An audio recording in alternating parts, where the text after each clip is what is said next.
आपने मुग़ल आज़म का जिक्र किया। मेरे मामू, सगे मामू अमानुल्लाह खान, जीनत अमान के वालिद। जीनत अमान मेरी सगी ममेरी बहन है। मेरी वालिदा लियाकत जहां बेगम और अमानुल्लाह खान सगे भाई बहन।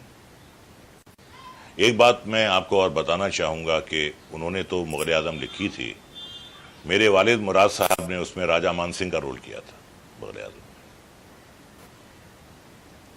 देखिए, जैसे मुग़ल आज़म है, उसका जो एक एक डायलॉग है, ऐसा लगता है कि मोतियों में पिरो के लिखा गया है। एक एक डायलॉग, एक एक सीन, एक एक शॉट, एक एक गाना। हम वाकई बहुत गुरूर करते हैं कि हमारी कंट्री में, हमारे मुल्क में मुग़ल आज़म बनी। हमें इस गर्व है। जैसे हम ताजमहल पर गुरूर करते हैं, नाज करते हैं, हम मुग़ल आज़म पर भी नाज करते हैं।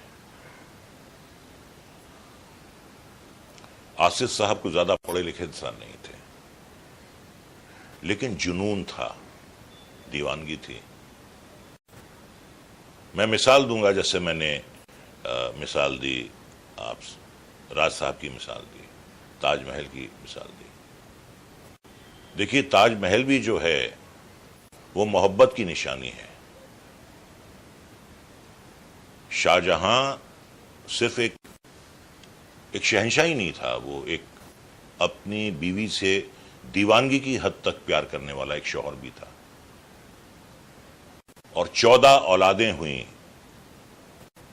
उनकी मुमताज महल से, और उसके बाद उनका इंतकाल हुआ। ये जरूर है कि ताजमहल की तामीर में पैसा पानी की तरह बहाया गया, लेकिन बात सिर्फ पैसे की नहीं थी। पैसे वाले दौलतमंद शहंशाह, राजा, महाराजा, एम्परर्स आए हैं, लेकिन जो जज्बा था मोहब्बत का शाहजहां के दिल में, उसकी बात ही कुछ और थी। मुग़ल आज़म के पीछे बनाने का जो जज्बा था, उसकी बात ही कुछ और थी। और दोनों के पीछे जो है मोहब्बत है, बीवी से मोहब्बत, अपनी फिल्म से मोहब्बत, और दीवानगी की हद तक मोहब्बत। और मैं मिसाल देता हूं कि उसी का जो गाना है कि मोहब्बत हमने माना जिंदगी बर्बाद करती है, मोहब्बत हमने माना जिंदगी बर्बाद करती है, ये क्या कम है कि मर जाने पे दुनिया याद करती है, किसी के इश्क में दुनिया लुटाकर हम भी देखेंगे, तेरी महफिल में किस्मत आजमा कर हम भी देखेंगे। ये मोहब्बत है। देखिए, ताजमहल हो, गंगा जमुना हो, शोले हो, दीवार हो, क्यों आसिफ साहब ने मुग़ल आज़म के बाद मुग़ल आज़म का सीक्वल नहीं बनाया, या रमेश सिप्पी ने शोले का सीक्वल नहीं बनाया, या यश चोपड़ा ने दीवार का सीक्वल क्यों नहीं बनाया? अच्छे राइटर थे, इमेजिनेटिव लोग थे, स्क्रिप्ट्स पे काम करते थे, साल साल एक एक डायलॉग को पिरोया जाता था माला की तरह। ऐसे ही हमारे गीतकार थे साहिर लुधियानवी, शकील बदायूनी, राजेंद्र कृष्ण, आनंद बख्शी। क्या यादगार इन्होंने गीत लिखे हैं। वो कहां से सिंगर्स लाएंगे आप? रफी साहब कहां से लाएंगे? मुकेश जी कहां से लाएंगे? किशोर कुमार कहां से लाएंगे आप? वो दौर था जो चला गया। पृथ्वीराज कहां से लाएंगे आप? अगर आप दोबारा भी मुग़ल आज़म बनाने की कोशिश करें तो कहां से लाएंगे आप? मधुबाला आप कहां से लाएंगे? वो दौर खत्म हो गया। ऐसा नहीं है कि आज टैलेंट की कमी है, आज मेहनत करने वालों की कमी है।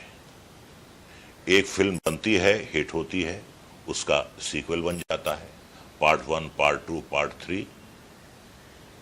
कभी किसी वेटरन ने राज साहब ने कभी बॉबी पार्ट 2 नहीं बनाई, या राज साहब ने कभी संगम पार्ट 2 नहीं बनाई, किसी ने नहीं बनाई। आज लोग मेहनत नहीं करना चाहते हैं। आज जिसे कहते हैं कि बैंक्रप्सी ऑफ इंटेलिजेंस, दिवालिया हो गए हैं लोग, मेहनत नहीं करना चाहते, कोई नई चीज सोचना नहीं चाहते। बड़ा अफसोस होता है मुझे ये बार बार जो सीक्वल्स बन रहे हैं। अरे भाई कोई नई चीज सोचिए, आगे बढ़िए। आप उसी में उलझाएं कि साहब एक मेरी फिल्म हिट हो गई है तो बस उसी को मैं आगे घसीटता रहूं। भूल जाइए जो आपने बनाया, आगे बढ़िए, कुछ नई कौड़ी लेकर आइए। ये एक बहुत बड़ी ट्रेजेडी है आजकल। नौशाद साहब एक एक गाने के लिए 15-15 दिन लगे रहते थे, 15 दिन एक धुन बनाने में लगे रहते थे। यही बात मैं कैफी साहब के बारे में कह सकता हूं, ये बात मैं गुरुदत्त के बारे में कह सकता हूं, यही बात मैं बिमल रॉय के बारे में कह सकता हूं। एक सिंसियरिटी थी। फिल्म जो थी उस जमाने में अपने जिस्म का एक हिस्सा हुआ करती थी। आज वो नहीं है। आज म्यूजिक जो है, म्यूजिक कम है, शोर ज्यादा है, और जो सबसे ज्यादा आज गिरावट आई है वो कलम की आई है। वो सॉन्ग राइटिंग हो, वो डायलॉग हो, वो स्क्रीन प्ले हो, या वो कहानी हो, कलमकार कहीं दिखाई नहीं दे रहा है। 80s 90s में जब हम फिल्म देखने जाते थे तो सलीम जावेद की मौजूदगी का हमें बैठकर एहसास होता था। राइटर है, ऑडिटोरियम में राइटर है, उसके संवाद, उसके मुकालमे कानों में रस घोलते थे। कादर खान के डायलॉग, बड़ी बड़ी पंची लाइंस लिखते थे। और एक जमाने में राजेंद्र कृष्ण, बहुत अच्छी उन्होंने फिल्में लिखी हैं, जो फैमिली सब्जेक्ट्स आते थे वहां के। आज कुछ नहीं है। आज किस फिल्म में किसका म्यूजिक है, कौन सिंगर है, सबकी आवाजें एक जैसी लगती हैं, सबका शोर एक जैसा लगता है, और पता नहीं हम लोग किस तरफ हम जा रहे हैं। और यही बात मैं आज के एक्टर्स के बारे में कह सकता हूं। बहुत अच्छा काम करते हैं, बड़े कॉन्फिडेंट हैं, बहुत कैमरा फ्रेंडली है, लेकिन जो जबान एक आम हिंदुस्तानी बोलता है वो जबान बोलना नहीं जानते। हर चीज जो है उनकी थिंकिंग अंग्रेजी में। वो नाश्ता नहीं करते, ब्रेकफास्ट करते हैं। वो खाना नहीं खाते, वो लंच करते हैं। और माँ बाप जो हैं उनके लिए मम और डैड हो गए हैं। मतलब डैड, जिंदा बाप को भी कहते हैं। यह अजीब बात है। तो वो थिंकिंग ही मेट्रोपॉलिटन कल्चर की हो गई है। तो इसलिए आंखों और कानों के जरिए यहां अपनी जगह नहीं बना पा रहे हैं। यही वजह है। आज भी आप जब ये अंताक्षरी के प्रोग्राम देखते हैं या ये जो सिंगिंग कंपटीशन होता है, सारे बच्चे आज की जनरेशन के पुराने गाने गाते हैं। लता जी के, किशोर साहब के, रफी साहब के, नौशाद के, मदन मोहन के, एस.टी. बर्मन के, लक्ष्मीकांत प्यारेलाल के, शंकर जयकिशन के। आज के म्यूजिक डायरेक्टर्स का नाम ही नहीं मालूम।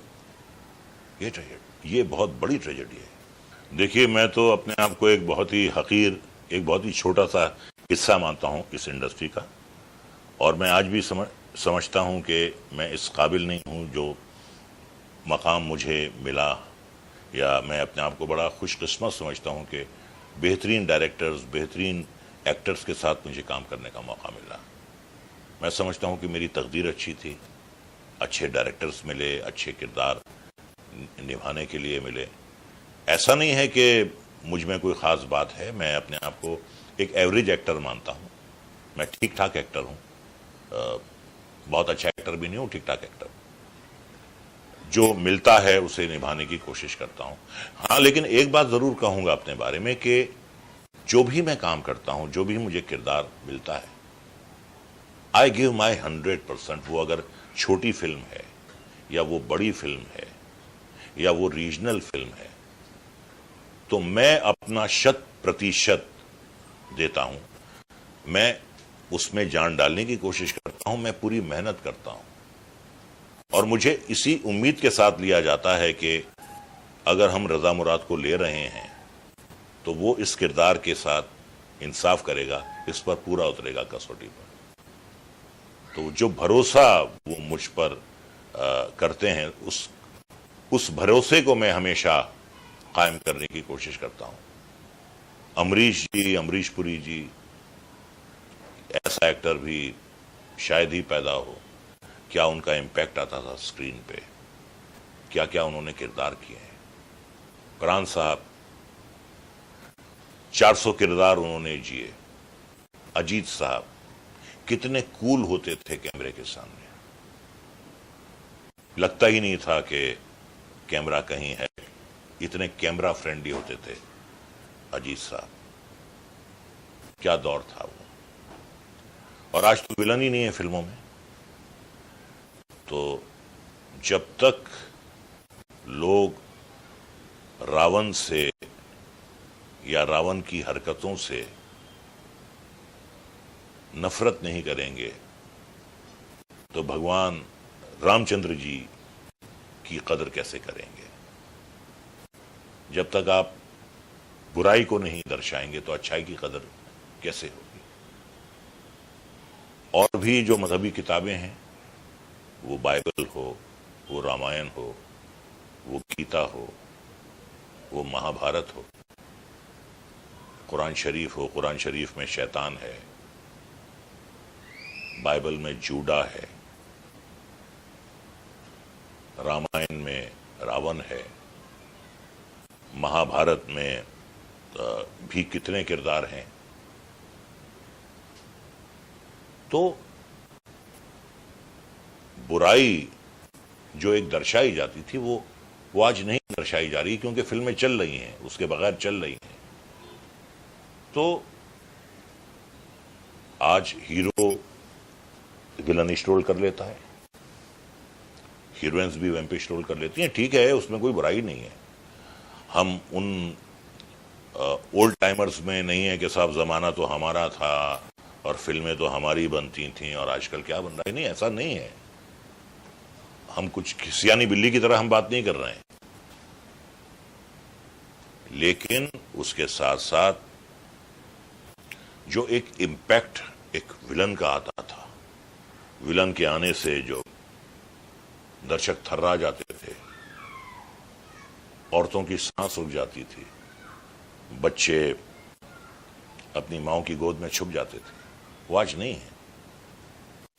तो आज जमाना जो है बहुत तेजी से भाग रहा है, टेक्निक पे ज्यादा ध्यान है, कंप्यूटर पे ज्यादा ध्यान है। लेकिन भाई, कंप्यूटर ने आज तक कभी लता मंगेशकर पैदा नहीं की, कंप्यूटर ने आज तक दिलीप कुमार, अमिताभ बच्चन पैदा नहीं किया, कंप्यूटर ने किशोर कुमार, मोहम्मद रफी पैदा नहीं किया। मेडिकल साइंस कितनी भी तरक्की कर गई हो, कुछ चीजें तो कुदरत के हाथ में आज भी है ना। नकली आंख नहीं आ पाई, आप आई डोनेट करते हैं तो उस आई से दूसरा कोई देख पाता है। आप किडनी डोनेट करते हैं, आप लीवर डोनेट करते हैं, आप ब्लड डोनेट करते हैं, तो ये चीजें आज तक नहीं बन पाई हैं। आप कितना भी कुछ बना लीजिए, कुछ चीजें तो कुदरत के हाथ में होती हैं, कुछ चीजें ऊपर वाले के हाथ में होती हैं।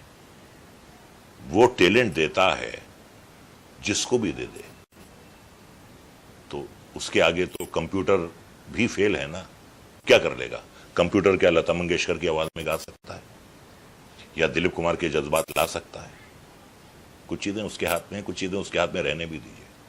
हमारी जो पॉलिटिक्स है हमारे मुल्क की, ये बात सही है कि हमारा डेमोक्रेटिक सेटअप है, लेकिन कुछ लोग डेमोक्रेसी का बहुत गलत इस्तेमाल करते हैं। मैं ये नहीं कहता कि सारे पॉलिटिशियंस करप्ट हैं, लेकिन बहुत से पॉलिटिशियंस करप्ट हैं। मैं ये नहीं कहता कि सारे पुलिस वाले करप्ट हैं, लेकिन बहुत से पुलिस वाले करप्ट हैं। आज क्या है, पॉलिटिक्स जो इस निचले दर्जे पहुंच गई है, हमारे यहां जो जातिवाद है, जातिवाद और कम्युनल लाइन, कि अगर आप एक पर्टिकुलर कम्युनिटी से या आप एक पर्टिकुलर जाति से अगर आपका ताल्लुक है, तो उस जाति के मतदाता, उस जाति के वोटर्स आपको वोट देंगे अगर आप उनकी जाति के। भले आप सबसे ज्यादा करप्ट हैं, आप क्रिमिनल हैं, आप चरित्रहीन हैं, आपके खिलाफ पुलिस में 52 केसेस दर्ज हैं, लेकिन आपको वोट इसलिए मिलेगा कि आप उस जाति के हैं। और एक दूसरी जाति वाला जो उससे ज्यादा डिजर्विंग है, उसे वोट इसलिए नहीं मिलेगा कि वो उस जाति का नहीं है। तो ये एक बहुत बड़ी ट्रेजेडी है कि जाति के नाम पे और मजहब के नाम पर वोट दिए जाते हैं। जब इनका चयन किया जाता है प्रत्याशियों का, तो उनकी कॉम्पिटेंस नहीं देखी जाती। मैं सबकी बात नहीं कर रहा हूं, ज्यादातर ऐसा होता है, उनकी कॉम्पिटेंस नहीं देखी जाती, बल्कि ये देखा जाता है कि वो किस जाति का है। तो उनको अगर लगता है कि उसकी जाति के रहने वाले लोगों की मेजॉरिटी है, तो उसको टिकट मिलेगा, क्योंकि उसकी जाति वाले उसे वोट देंगे। ये एक ट्रेजेडी है। और फिर कम्युनल एलिमेंट्स भी काफी आ गए हैं। मजहब के नाम पे एक दूसरे से ज्यादा फासले पैदा कर रहे हैं, एक दूसरे को उकसा रहे हैं। तो यही अगर हाल रहा तो मुल्क कहां जाएगा? मुल्क के बारे में सोचने वाले बहुत कम लोग हैं।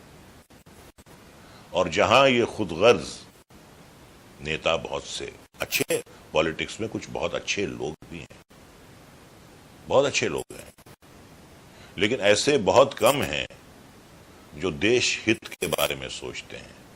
और जब वो देश हित की बात होती है, तो वो देश हित की बात नहीं होती है, वो खुद के हित की बात होती है। ये एक बहुत बड़ा मसला है, ये एक बहुत बड़ा मुद्दा है।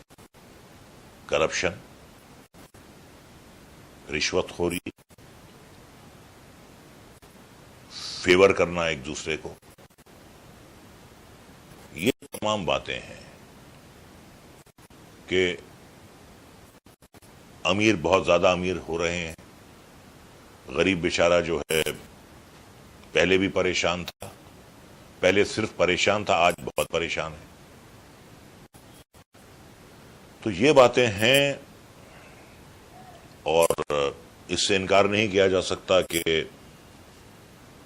ये बातें रहने वाली हैं। जब तक कि नई पौध ना आए, नई पीढ़ी ना आए जो जातिवाद से बुलंद होकर एक नया देश बनाए, इन तमाम बुराइयों का खात्मा करे। फिलहाल तो मुझे ऐसा कुछ दिखाई नहीं दे रहा है कि कोई तब्दीली आने वाली है। अपोजिशन वाले एक दूसरे पे हमेशा छींटाकशी करते हैं, किसी की अच्छाई को तस्लीम नहीं करते, बुराइयां ढूंढते रहते हैं, क्रिटिसाइज करते रहते हैं, बुरे पॉइंट्स ढूंढते रहते हैं।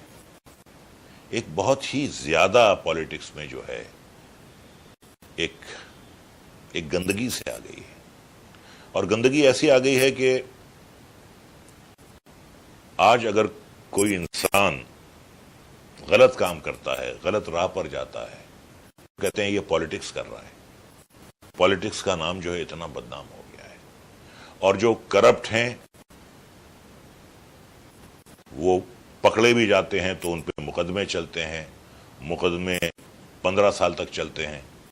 या तो बेचारा जज चला जाता है, या जिसमें मुकदमे चल रहे हैं वो अल्लाह को प्यारा हो जाता है, या मुकदमा खारिज हो जाता है, या मुकदमा पेंडिंग रहता है, लोगों को याद नहीं रहता है और नए मुकदमे आ जाते हैं। तो ये हमारे देश की बहुत बड़ी ट्रेजेडी है। देखिए, मैं तो ये कहता हूं कि फिल्म जो है हमेशा एंटरटेनमेंट का माध्यम रहा है और उस माध्यम से हमने कुछ बहुत अच्छी बातें भी कही हैं।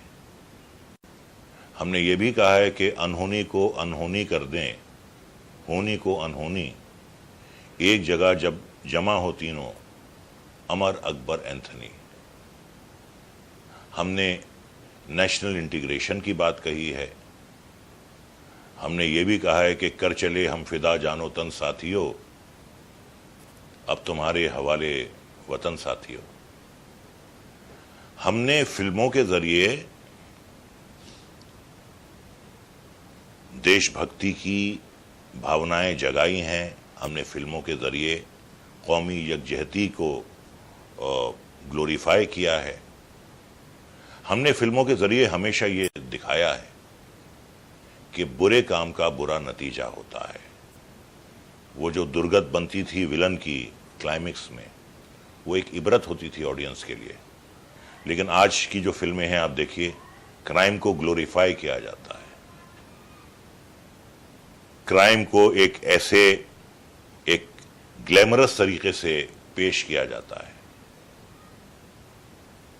बहुत कम फिल्में हैं जहां आज आप देखेंगे कि विलन को या चोर को सजा मिल रही है। मैंने जैसा कि आपसे पहले अर्ज किया कि ये जो है ये मनोरंजन का माध्यम है और उसके साथ साथ हमने अच्छे मैसेजेस भी दिए हैं। अब ऐसा भी हुआ है कि साहब कहीं चोरी हो गई है या कभी किसी ने फोन के जरिए एक्सटॉर्शन करने की कोशिश की है और वो पकड़े गए, साहब ये फला फिल्म से हमने लिया है आइडिया। फौरन इल्जाम जो है इंडस्ट्री वालों पर आने लगता है। तो हमारा मकसद जो है वो समाज को करप्ट करना नहीं है। हमारा मकसद जो है नौजवानों को क्रिमिनल बनाने का नहीं रहा है। हमारा मकसद हमेशा, हमने जितनी भी फिल्में बनाई हैं वो पैट्रियोटिक फिल्म्स हों, वो एंटरटेनमेंट हो, तो हमने कभी कोई बुरा मैसेज नहीं दिया। लेकिन ट्रेजेडी यही है कि अच्छी बातें लोग सीखते नहीं हैं और जो बुरे पॉइंट्स हैं उन्हें अपनाते हैं और जब पकड़े जाते हैं तो बड़े भोलेपन से कहते हैं कि साहब हमने फलां फिल्म देखी थी, हमने धूम देखी थी और उसमें वो जो मोटरसाइकिल का सीक्वेंस था वो तो हमने धूम से सीखा है जी। तो और जो पैट्रियोटिक फिल्में हैं उनसे आप देशभक्ति क्यों नहीं सीखते? अमर अकबर एंथनी से आप नेशनल इंटीग्रेशन क्यों नहीं सीखते? जंजीर का जो विजय है उससे आप कमिटमेंट क्यों नहीं सीखते? तो ये बातें हैं। आपने जो एक बात कही है मैं उससे सहमत हूं कि अश्लीलता बढ़ रही है। अश्लीलता बढ़ रही है। गानों में काफी डबल मीनिंग के शब्द इस्तेमाल हो रहे हैं। मैं इससे बिल्कुल सहमत हूं। इसका कसूरवार जो है वो सिर्फ फिल्म बनाने वाला नहीं है, उसका कसूरवार है फिल्म को पास करने वाला। जो भी आप फिल्म देखती हैं वो सेंसर की आई से गुजर के दर्शक की आई तक पहुंचती है। तो आप वहां बैठकर क्या करते हैं? सोते हैं आप? जब ऐसे गाने आप पास करते हैं, जब ऐसे अश्लील सीन आप पास करते हैं तो आप वहां क्या करते हैं? आप कहते हैं साहब हमने तो ए सर्टिफिकेट दे दिया। मैं आपको बताऊं कि मैंने कितनी बार बच्चों को ए सर्टिफिकेट फिल्में जो थिएटर में लगती हैं वहां जाकर मैंने उनको देखा है कि वो फॉर एडल्ट फिल्म देख रहे हैं। तो साहब वो एक वो लाइसेंस मिल जाता है कि फिल्म तो एडल्ट है। अरे भाई फिल्म एडल्ट है, गूगल पे आ जाती है, यूट्यूब पर आ जाती है, उसका आप क्या करोगे? वो भी तो बच्चे देख रहे हैं। और जो बनाता है उसकी भी एक सामाजिक जिम्मेदारी है कि सिर्फ पैसे कमाने का मतलब यह नहीं है कि आप यंग माइंड्स को आप करप्ट करें, आप उनको एक्साइट करें, आप उनको इंसाइट करें। वो बुरे शब्द सीखेंगे, बुरे शब्द उनको मत सिखाइए।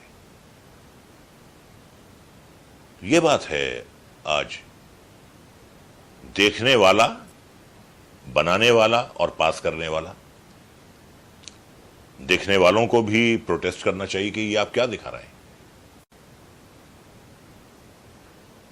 हमारे मुल्क के जितने भी डिस्ट्रिक्ट्स हैं, हर कलेक्टर के पास ये अथॉरिटी है कि अगर कोई ऐसी फिल्म जिससे भावनाएं भड़कती हैं या जिससे अश्लीलता ज्यादा दर्शाई जाती है, उस फिल्म को वो उतार सकता है।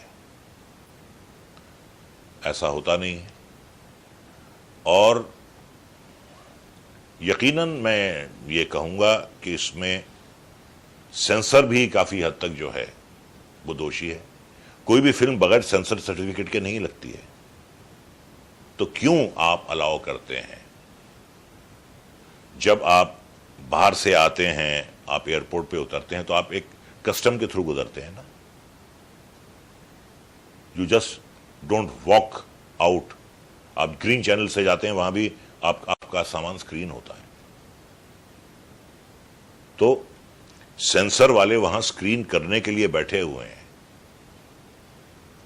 तो इसमें मैं काफी हद तक सेंसर को भी दोषी मानता हूं। फ्रीडम ऑफ एक्सप्रेशन का मतलब यह नहीं है कि आप अश्लीलता फैला रहे हैं, आप बेहूदगी फैला रहे हैं, आप अपशब्द बच्चों को सिखा रहे हैं। फ्रीडम ऑफ एक्सप्रेशन का मतलब यह नहीं है। देखिए, मैं पहले तो अपने ज़माने की बात करता हूं। हमारे ज़माने में या तो महिलाएं एक्ट्रेसेस होती थीं, या उनके साथ जो हेयर ड्रेसर्स आती थीं, या जो उनकी अम्माएं साथ आती थीं। उसके अलावा और कोई महिला सेट पर होती नहीं थी। कभी भूल चूक से किसी कैमरामैन की कोई असिस्टेंट अगर कोई लड़की या महिला हो तो आपस में लुक्स एक्सचेंज करते थे कि ये क्या चक्कर है यार, ये लड़की असिस्टेंट है। आज सिनेरियो टोटल बदल गया है। मेरी जो 43 साला फिल्मी जिंदगी है, मैं अगर अपने शुरू के 30 साल देखता हूं तो मैंने जो फिल्में की हैं, मुश्किल से मैंने 4 या 5 मर्तबा उस जमाने में किसी लेडी को असिस्टेंट डायरेक्टर की हैसियत से देखा हो, या किसी टेक्निकल डिपार्टमेंट में देखा हो। आज तो सिनेरियो बदल गया है। आज हर फील्ड में, प्रोडक्शन में, डायरेक्शन में, टेक्निक में, एडिटिंग में, सिनेमेटोग्राफी में, हर सेट पे आपको लड़कियां मिलेंगी, हर डिपार्टमेंट से। और मैं कहता हूं कि लड़कियां जो हैं, लड़कों से किसी भी फील्ड में कम नहीं है, बल्कि ज्यादा सिंसियर हैं लड़कियां। They take their work more seriously, they are much more committed than their male counterparts. और ये एक बहुत अच्छी तब्दीली आई है, बहुत अच्छी तब्दीली आई है। एक जागृति, एक चेतना आई है। लड़कियां आज पढ़ लिख रही हैं, लड़कियों को एनकरेज किया जाता है। लेकिन फिर अफसोस की बात यह है कि यह सिर्फ बड़े टाउन्स में हो रहा है। आज भी कुछ ऐसे बैकवर्ड इलाके हैं कि साहब, वहां यह कहा जाता है कि लड़की कॉलेज में जीन्स पहनकर नहीं आएगी, लड़की कॉलेज में सिर्फ शलवार कमीज पहनकर आएगी। किस जमाने में हम जी रहे हैं भाई? दुनिया कहां की कहां पहुंच गई है। लड़की मोबाइल फोन लेकर नहीं आएगी अपने साथ। मोबाइल फोन लड़कियों को करप्ट करता है। ऐसे जाहिल, ऐसे बैकवर्ड लोग भी हैं हमारे कंट्री में। उन टाउन्स की लड़कियां भी जिंदगी में कुछ करना चाहती हैं, लेकिन वहां माहौल ऐसा है कि वो माहौल में बंद गई हैं, उससे बाहर निकल नहीं पाती हैं। मेट्रोपॉलिटन कल्चर बिल्कुल अलग है, लेकिन आप जाइए, आप स्मॉल टाउन्स में जाइए, अगर कोई लड़की डांस सीखना चाहती है, उसकी शिक्षा लेना चाहती है नृत्य की, या गाना सीखना चाहती है, या स्टेज पर काम करना चाहती है, या टीवी सीरियल में काम करना चाहती है, उसको इनकरेज नहीं किया जाता कि ज्यादा पढ़ाने लिखाने की क्या जरूरत है, शादी करेगी, बच्चों को संभालेगी।